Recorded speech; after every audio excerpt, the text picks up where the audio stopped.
একবার কল্পনা করুন, পৃথিবীতে যদি বিদ্যুৎ না থাকতো আলো, মেশিনের শব্দ বা যোগাযোগের মাধ্যম।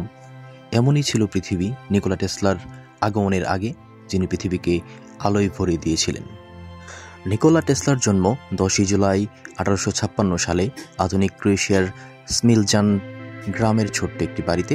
ছোটবেলা থেকেই টেসলা অসাধারণ মেধার পরিচয় দেন। জটিল গণিত সমাধান করতেন শুধু মনে মনে, কাগজ কলম ছাড়াই। তার বাবা ছিলেন একজন ধর্মযাজক আর মা ছিলেন একজন গৃহস্থালী যন্ত্রপাতি উদ্ভাবক। তাদের কাছ থেকে টেসলার বুদ্ধিভিত্তিক কৌতূহল শুরু। টেসলার স্মৃতি এতটাই প্রখর ছিল যে তিনি পুরো বই মুখস্থ করে রাখতে পারতেন। তিনি প্রায়ই বলতেন তার উদ্ভাবনের সময় চোখের সামনে আলোর ঝলকানি দেখা দিত। এই ফ্ল্যাশ অফ লাইট ছিল তার অস্বাভাবিক মেধা এবং কল্পনার ফল। টেসলার বিদ্যুৎ জগতে প্রবেশ শুরু হয় অস্ট্রিয়ান পলিটেকনিক থেকেই, যেখানে তিনি বিদ্যুৎ প্রকৌশল নিয়ে পড়াশোনা করেন।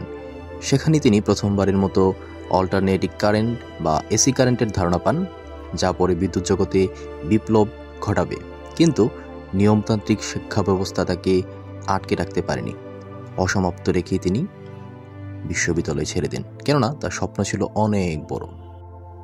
টেসলা প্রতিদিন 3টা থেকে 11টা পর্যন্ত কাজ করতেন, কোনো বিরতি ছাড়াই। তার শিক্ষকেরা চিন্তিত ছিলেন তিনি এই অমানবিক পরিশ্রমে নিজের জীবন শেষ করে ফেলবেন। কিন্তু টেসলা বিশ্বাস করতেন ঘুম তার জন্য সময়ের অপচয় মাত্র। 1884 সালে টেসলা যুক্তরাষ্ট্রে পাড়ি জমান এবং কিছু সময়ের জন্য থমাস এডিসনের অধীনে কাজ করেন। কিন্তু দুজনের মতবিরোধের কারণে তারা দ্রুতই আলাদা হয়ে যান। এরপর শুরু হয় কারেন্টের যুদ্ধ। এডিসনের ডাইরেক্ট কারেন্ট বা ডিসি এবং বিপরীতে টেসলার অল্টারনেটিং কারেন্ট বা এসি। এডিসন পশুদের বৈদ্যুতিক শক দিয়ে এসি এর বিরুদ্ধে প্রচারণা চালালেও টেসলার এসি সিস্টেম, যা শিল্পপতি জর্জ ওয়েস্টিং হাউস দ্বারা সমর্থিত ছিল, শেষ পর্যন্ত সেটা জয়লাভ করে।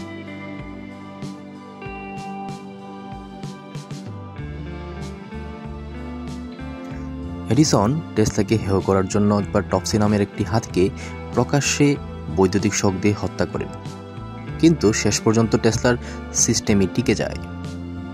টেসলার মেধা কেবল বিদ্যুতে সীমাবদ্ধ ছিল না।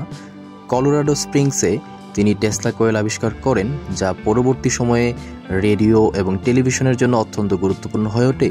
তিনি আরও অবদান রেখেছেন রেডিও তরঙ্গ, এক্স রে এবং রাডার ও রোবোটিক্সের প্রাথমিক ধারণায়। তার অনেক ধারণাই তার সময়ের চেয়ে কয়েক দশক এগিয়ে ছিল। 1943 সালে মার্কিন সুপ্রিম কোর্ট ঘোষণা করে যে রেডিওর আসল উদ্ভাবক মার্কনি নয়, বরং নিকোলা টেসলা। মার্কনি টেসলার আবিষ্কৃত যন্ত্রাংশ ব্যবহার করেছিলেন তার রেডিও উদ্ভাবনের জন্য। টেসলার সবচেয়ে উচ্চাকাঙ্ক্ষী প্রকল্প ছিল ওয়ার্ডেনক্লিফ টাওয়ার, যা তিনি 1901 সালে নির্মাণ করেন। তিনি চেয়েছিলেন বৈদ্যুতিক শক্তি তারবিহীনভাবে সারা বিশ্বে ছড়িয়ে দিতে। দুঃখজনকভাবে আর্থিক সমস্যার কারণে এই প্রকল্পটি সম্পূর্ণ হতে পারেনি। তার শেষ জীবন অভাব ও আর্থিক সমস্যায় কেটেছে। 1943 সালে তিনি একাকী অবস্থায় মারা যান। টেসলা বিশ্বাস করতেন যে তিনি একটি ডেথ রে উদ্ভাবন করেছেন, যা যুদ্ধকে অবসান ঘটিয়ে বিশ্বে শান্তি আনবে। কিন্তু এটিকে টেলিফোর্স নামে ডাকতেন, কিন্তু এটি কখনোই বাস্তবায়িত হয়নি। আজকের আধুনিক বিশ্বে টেসলার প্রভাব অসীম। বিদ্যুৎ থেকে শুরু করে ওয়্যারলেস যোগাযোগ, তার উদ্ভাবন ও চিন্তাধারা এখনও আমাদের প্রযুক্তি জগতে অগ্রণী।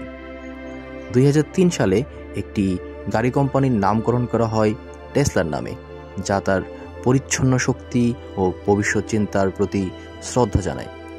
আজ এটি টেসলা ব্র্যান্ড হিসেবে বিশ্বব্যাপী পরিচিত।